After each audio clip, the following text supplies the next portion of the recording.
এটা হচ্ছে একটা স্পার্কেল কভার। তো হে গাইস, আপনাদের সামনে আমি আবার একটা নতুন অ্যালবাম নিয়ে চলে এসেছি। এটা হচ্ছে সামনের ডিএম পেজ, আর এগুলো হচ্ছে আপনার হলদির পেজ। দেখুন, হলদির দিনের যে সিঙ্গেল ছবিগুলো তুলেছি, এখানে কিছু গ্রুপ ছবিও আছে, আর এখানে আছে কিছু আপনার মেহেদির ছবি। দেখুন কালার টনগুলো কত সুন্দর এসছে। এখানে কোয়ালিটি দেখুন, একদম সমস্ত কিছু দেখতে পাবেন ডিটেলসে।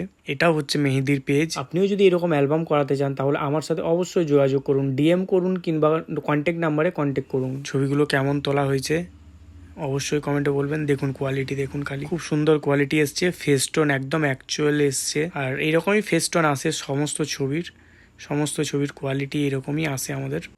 আপনি ইন্ডিয়ার যে কোনো কোণা থেকে দেখছেন না কেন, সেখানে আমাদের সার্ভিস দেওয়া হয়। এটা হচ্ছে বিয়ের দিনের একটা পেজ। কালার টনগুলো দেখুন খালি। আর অবশ্যই একটা জিনিস মনে রাখবেন, ক্যামেরাম্যানকে টাইম দেবেন। ক্যামেরাম্যানকে যদি আপনি টাইম ঠিক মতো দেন তাহলে অবশ্যই আপনাদের ভালো ভালো ছবি ক্যামেরাম্যান তুলে দিতে পারবে। আর ছবিগুলো কেমন তোলা হয়েছে সেটাও দেখুন। এইগুলো হচ্ছে এন্টি পেজের ওপরে, এগুলো হচ্ছে রিসেপশনের কিছু ফটো, আর এটা হচ্ছে লাস্ট পেজ। কন্ট্যাক্ট নাম্বার দেওয়া আছে, নিশ্চিন্তে আপনি কন্ট্যাক্ট করুন, তাহলে বুঝতে পারবেন, জানতে পারবেন। আর আপনারা তো জানেন এটা কিউআর কোড, যেটা স্ক্যান করলে আপনি মোবাইলের থ্রু থেকে পুরো অ্যালবামটা দেখতে পাবেন। আর এটা হচ্ছে লাস্টে অ্যালবামের ব্যাক সাইড।